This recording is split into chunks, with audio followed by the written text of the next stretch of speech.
স্কুলের গণ্ডি পেরোতে না পারলেও নিজের ইচ্ছে শক্তিকে কাজে লাগিয়ে নদীর জোয়ার ভাটা থেকে বিদ্যুৎ উৎপাদন করছেন বরগুনার যুবক মনিরুল। তার উদ্ভাবিত বিদ্যুতে একসঙ্গে জ্বলছে অর্ধ শতাধিক বৈদ্যুতিক লাইট। প্রতিদিন জোয়ারের সময় পানিতে ভরে যায় নদী, আর ভাটায় নেমে যায় পানি। ঠিক সে সময় পানির শক্তিকে কাজে লাগিয়ে কোনো খরচ ছাড়াই অভিনব পদ্ধতিতে বিদ্যুৎ উৎপাদন করছেন সদর উপজেলার পুরাকাটা গ্রামের মনিরুল ইসলাম। আমি প্রথমত জলবিদ্যুৎ উৎপাদন করি 2006 সালে।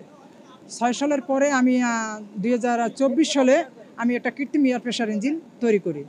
এরপরে কিছু হাতে সময় থাকায় আমি আর চিন্তা করি যে জলবিদ্যুৎটা আবার শুরু করি, এবং আমার ভিতরে একটা বিজ্ঞানীর কাজ করতেছে, সেই কাজটা যদি আমি প্রকাশ না করি তাহলে কিন্তু সেই জিনিসটা লুকান্তরই থেকে যাবে। তো আমি চাই যেটা প্রকাশ করি।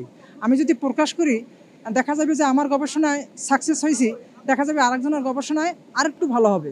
তো পর্যায়ক্রমে কিন্তু এই দেশ একদিন এই জোয়ার ভাটার পানির মাধ্যমেই আলোকিত হবে, এটাই আমার বিশ্বাস। পায়রা নদীর পানি স্লুইস গেট দিয়ে প্রবেশ করছে বিভিন্ন ছোট ছোট খালে, আর পানি প্রবেশের মুখে বসিয়েছে নিজের উদ্ভাবিত বিশেষ যন্ত্র, যা স্রোতের ধাক্কায় ঘুরে তৈরি করছে বিদ্যুৎ। প্রকৃতির শক্তিকে হাতের মুঠোয় এনে আলোর উৎসব ছড়িয়ে দেওয়ার উদ্ভাবনে গর্বিত ও আনন্দিত এলাকাবাসী। স্রোতের ধারা বিদ্যুৎ তৈরি করা কিভাবে সম্ভব? এটি কিছুতেই সম্ভব না। কিভাবে এই 50, 60, 100 বাতি জ্বলবে, এটি আমি বিশ্বাস করি না। আসলে এই বিষয়টা নিয়ে ও দীর্ঘদিন ঘাটতেছে। একটা সময় আমাদের সাথে আলোচনাও করছে যে এটা করতে চাই কেমন হইবে, তা আমরা আসলে ওই রকম মাথায় খেলি না যে আসলে এটা আদৌ সম্ভব কিনা।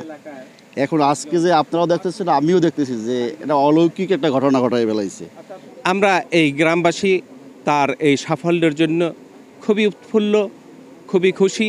মনিরের জন্য যদি সুদৃষ্টি থাকে সরকারের, তাহলে আমি মনে করি যেই সমস্ত উপকূল অঞ্চলে বিদ্যুৎ এখনও পায় নাই, আমি মনে করি সেটা মনিরুল ইসলামের দ্বারা সম্ভব হবে। নদীতে দিনে দুবার জোয়ারের পানি বৃদ্ধি পায়, তাই 24 ঘন্টায় 15 থেকে 18 ঘন্টা পর্যন্ত মনিরের এই উদ্ভাবিত পদ্ধতিতে নিরবিচ্ছিন্নভাবে বিদ্যুৎ উৎপাদন সম্ভব বলে জানান তিনি।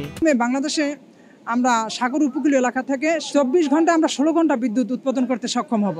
পর্যাপ্ত সুযোগ পেলে গ্রামের পর গ্রাম আলোকিত করতে পানির স্রোত যেখানে আছে সেখানে এই প্রযুক্তি কাজে লাগাতে চান উদ্ভাবক মনির। আমি আশা করব এবং আবেদন জানাবো আমি সরকারের কাছে যে আমার এই বিষয়টা যে আমি জোয়ার ভাটার মাধ্যমে যে বাংলাদেশে উৎপাদন করা সম্ভব, এটা আমি ছোট আকারে দেখাইলাম, এবং সরকার যদি এটা নিয়ে গবেষণা করলে ইনশাল্লাহ এটা টোটাল বাংলাদেশ একসময় এই বিদ্যুতে বাংলাদেশে জোয়ার ভাটার পানির মাধ্যমে বিদ্যুতে আবিষ্কার করে বাংলাদেশ আলোকিত হবে। মাত্র 70,000 টাকা ব্যয়ে বিদ্যুৎ উৎপাদনের এই পদ্ধতি উদ্ভাবন করেছেন মনিরুল ইসলাম, যা সবাইকে রীতিমতো তাক লাগিয়ে দিয়েছেন। তার এই উদ্ভাবনী দেখেও খুশি স্থানীয়রা। আগামীতে আরও ভালো কিছু করতে পারবে এমনটাই মনে করেন তারা।